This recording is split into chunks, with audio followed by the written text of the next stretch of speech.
what have been the biggest barriers from your experience? Oh, hello. So for me, the same as Naida, it was affordability because I had a single mom when we came to New Zealand, and being able to afford food and proper clothing, school stationery, and things like that. And then on the side of that, trying to pay for fees for a club. It didn't because my mom didn't work as well, so we were in benefits. So trying to balance that much finances wasn't really possible for us. And I was myself, I was 16 when I came, so I was not ready to work as well. That was one of the biggest one. And then because I did play football for 5 years in Indonesia, however, I played street football, so I wasn't playing structured football, like proper teams, proper strategies when you play football. So uh, I had the uh, physical capabilities to play, but I didn't have the strategies in my head or being able to play with a team in a structure. So getting into a football team would have been a bit of a barrier. So having a little bit of a lower level uh, including lower level players who are willing to try hard and get into the sport and try to catch up to the higher level players. I think that would be amazing as well. So yeah, would you say Those that you those two were my biggest. um, would you just say you were insecure about yourself, about how well you played and just your general abilities? Oh, And is that totally. still the So case? like Is that still the uh, case?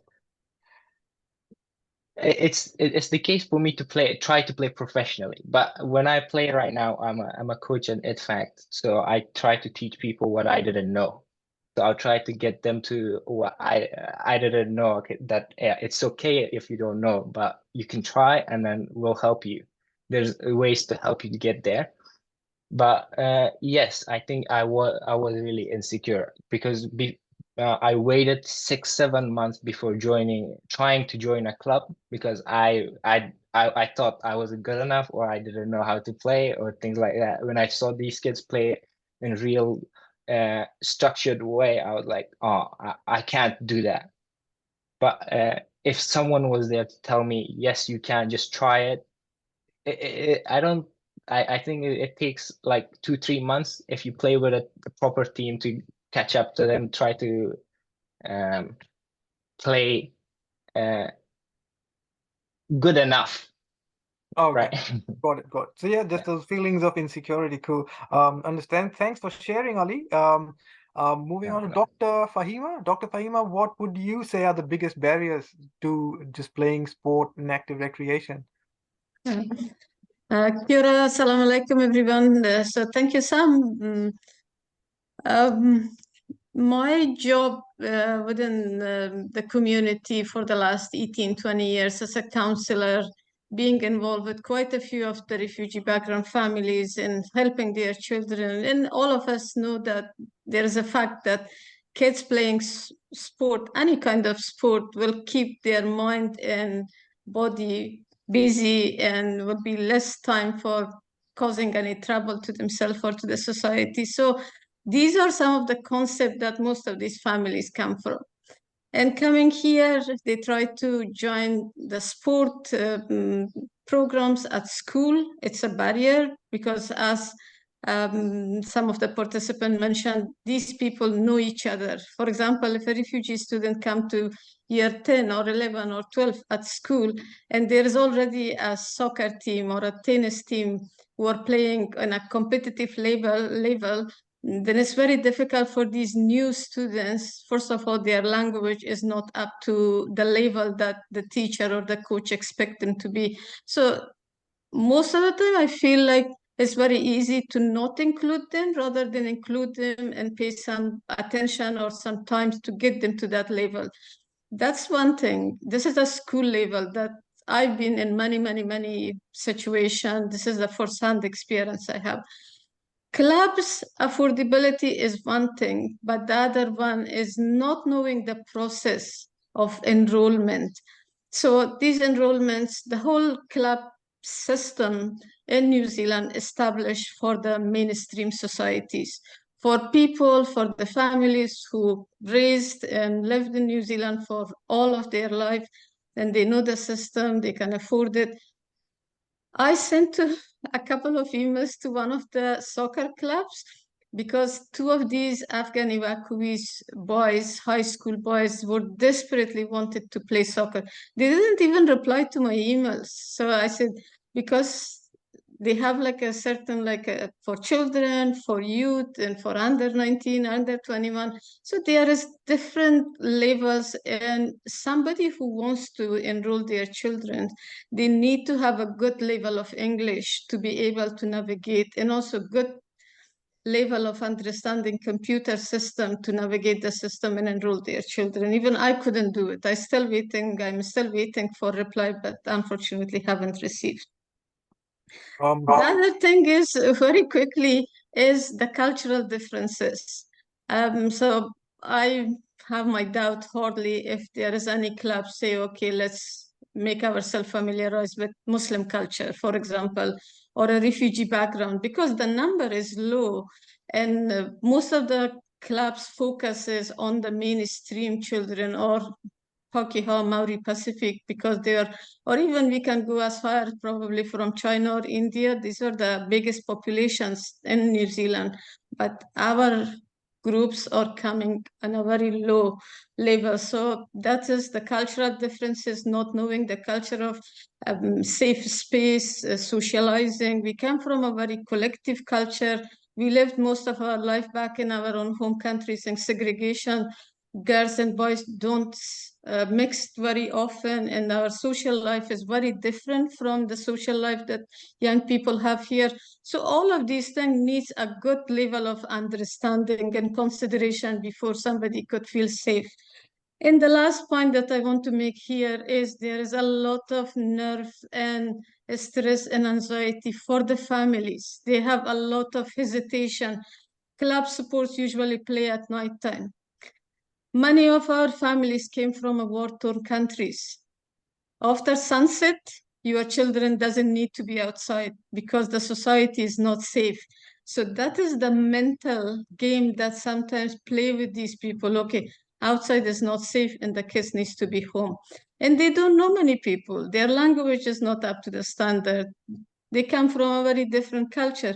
And especially, this is one of the biggest barrier for our girls here, unfortunately, because the families are not that willing to allow the girls. Sometimes even most of the mothers, unfortunately, can't even drive, can't take these kids. So by the time some children go to the club, finish and change gears, and they come home, it's 9 o'clock at night and it's 10 o'clock. And during winter, it's pitch dark. So all of these can add up to the barriers that many of these children face in the society. But on the other hand, they're like normal kids, like any other kids. They love their sport and they want to be part of the society, part of these social and sport clubs as much as they can. Thank you. Thank you so much. That was very lucid. So yeah, I don't really have any questions. That was very well put, Dr. Fahima. Mark, would you have some inputs on this question? What the biggest barriers are? You have an administrative background also from the Y, as well as from a basketball club. You're a player as well. So what are the biggest barriers to Asian communities in starting to play community sport? Hi guys. From as an operator point of view, we feel like the barrier is very different based on what age you are, what background you come from, and also your gender. So I think we touched a lot about youth and children, where they're relying on a parent or another family friend member to take them to different sports. So transport, cost, and accessibility is a huge issue. Other thing that's already touched on already is the difficulty to find who is the right association to register for a sport, which association is for representative play, which is for community play, and what is for learning the sport, right? not every kid wants to play badminton to become the next Olympic player. Some of them want to play for active. And often we tend to specialize very young into a particular sport and don't give the youth in the community an opportunity to experience a wide range of sport and wide range of movement and find their passion and their community through that. But then different barriers are seen in adults as well, because our community is not just children. And for adults, a huge thing for us is availability of space, because the time for adult to be available is generally after work, which is between 6 to 9 p.m. And of course, there's family commitment as well.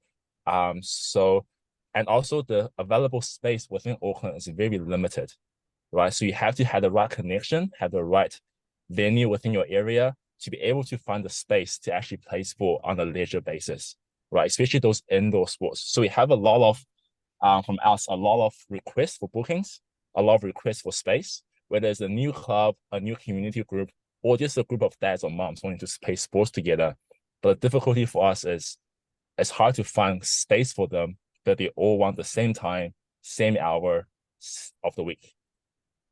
Yeah, so I think that's all. And the last one here for us as operator is sometimes we don't really hear the voice of the community. So there's a lot of things that's mentioned here that really speaks from the hearts of the community within Auckland. But while having across 13 facilities in Auckland, a lot of these messages we have not got opportunity to hear from you guys. So finding out the right method to hear the needs of the community and working with them and providing them support to achieve their goals and their needs, and using our experience and our expertise to help the community to actually support community-led initiatives and ensure that they are sustainable on their own, I think will be quite important too.